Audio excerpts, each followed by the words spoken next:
How's it going, guys? This is Andy again.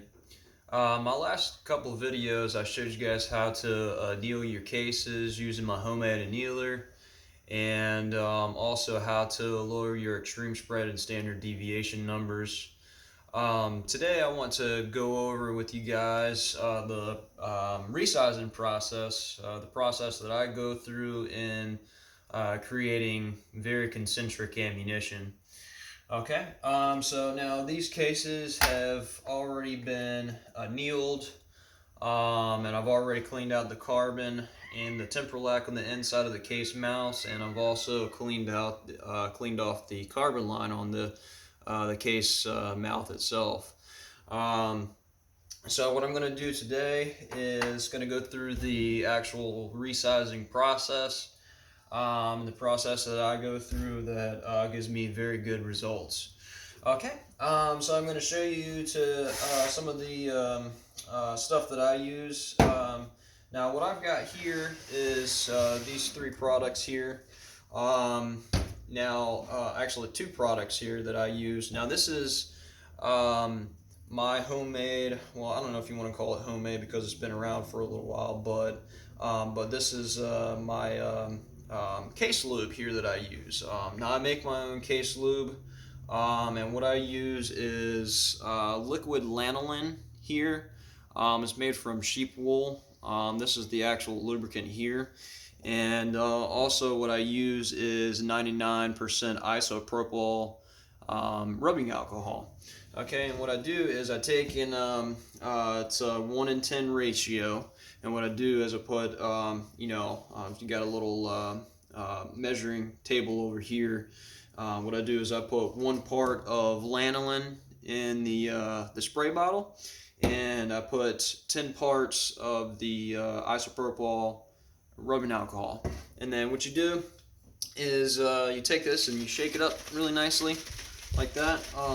This lanolin is some really good stuff. It coats very evenly, and I think, in my personal experience, it lubricates these cases perfectly, and leaves very low drag, like no drag at all when it goes when these cases get inserted into the full-length resizing die by Redding. Now this is a Redding full-length resizing die, type S.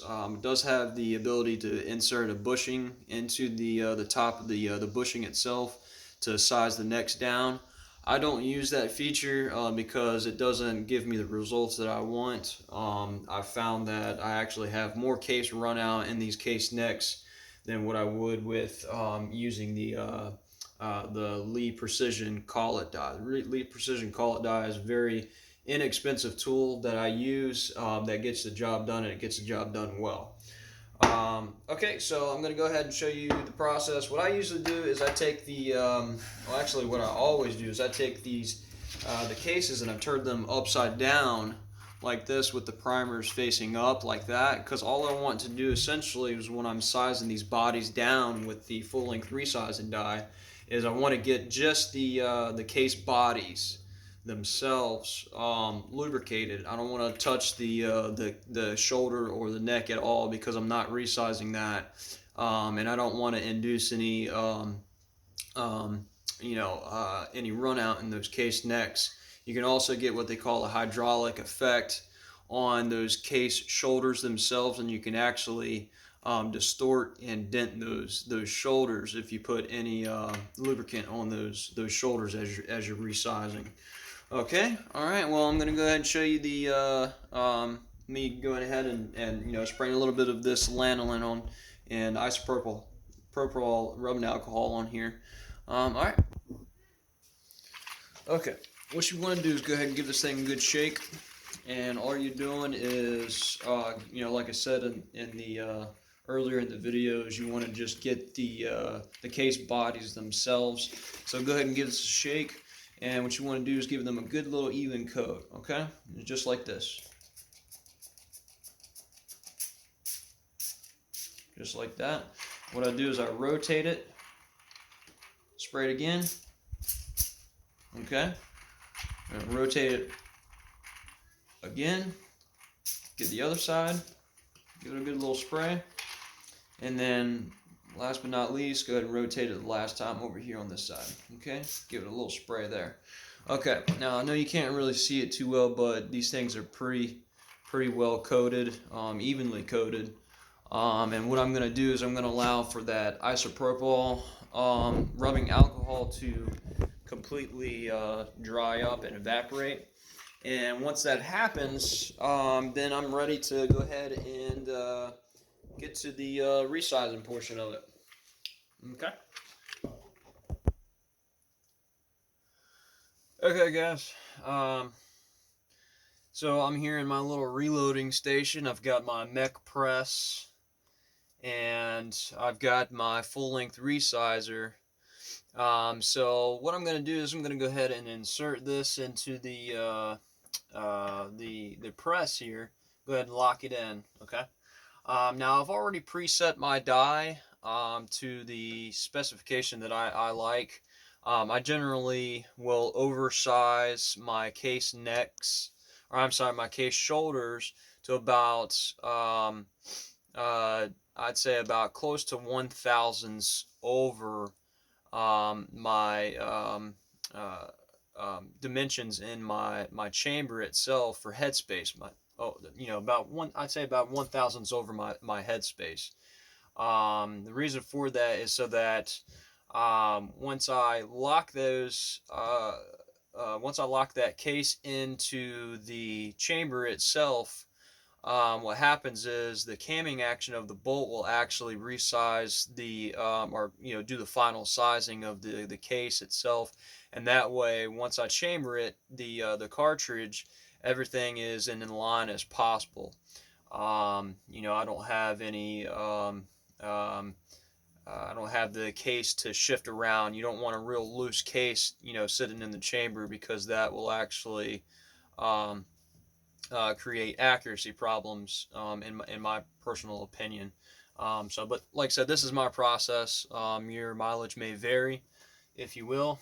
Okay, so like I showed you in the video, these cases are, I use the lanolin to lubricate the cases, so they're all lubricated, and the isopropyl rubbing alcohol has evaporated, and now I'm ready for the resizing portion of the case prep.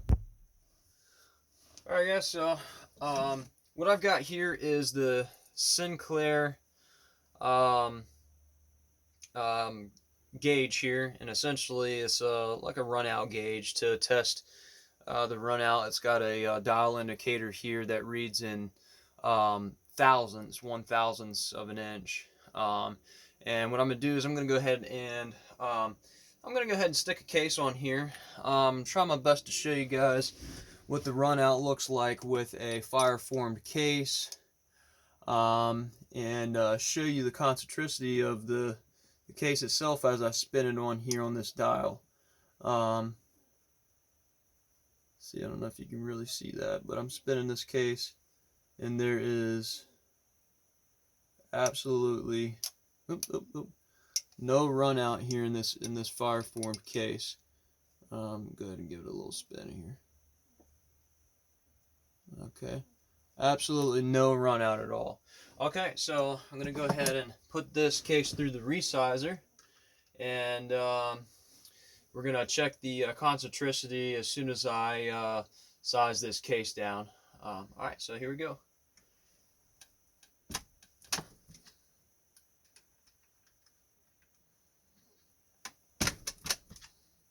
And what I'm doing here is I'm turning the case about 30 degrees every time I make a pass, and that helps with keeping those cases concentric.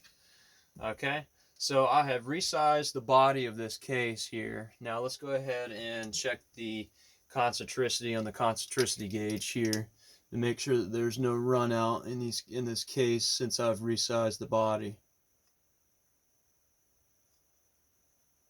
Okay, concentricity is still there. The gauge is not moving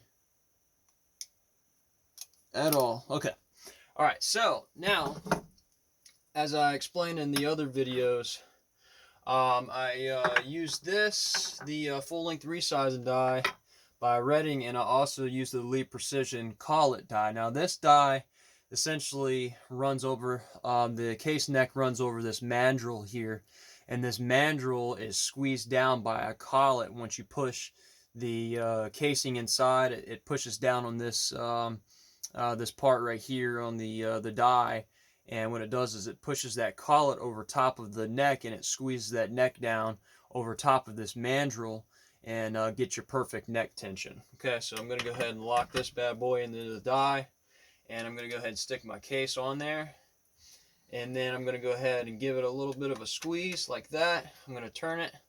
Now I'm not pushing all the way down and completely seating it.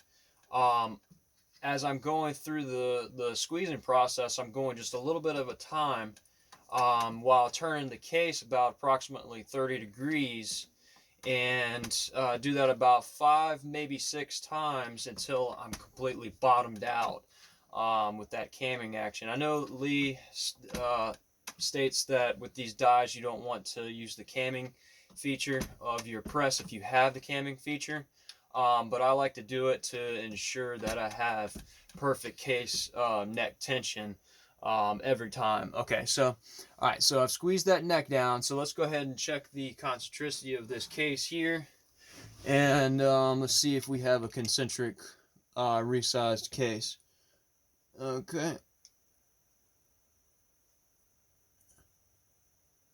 I am spinning the case now, and as you can see on the dial indicator, there is absolutely zero run out on this case at all. So now what I'm going to do is I'm going to go ahead and release the Lee collet die from my press, and over here I have a Sinclair expanding mandrel die, and this is my very final process when it comes to resizing. Now this expanding mandrel, it has a little mandrel inside of the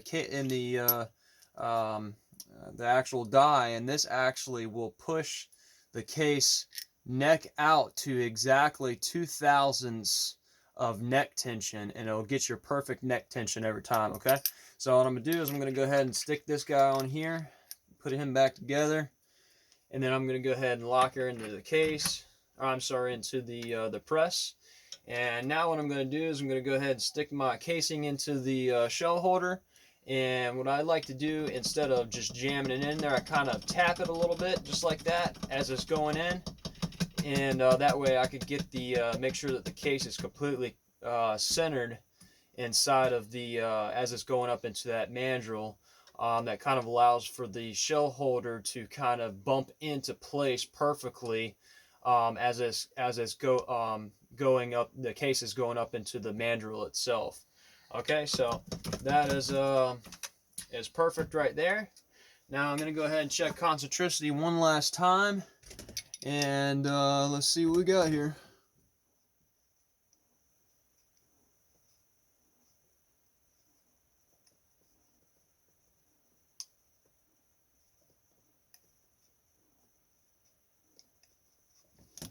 Absolutely no run out at all in these cases. So that's my process. I hope you like it. If you like my page, like and subscribe, and look forward to seeing your comments below. All right, thanks.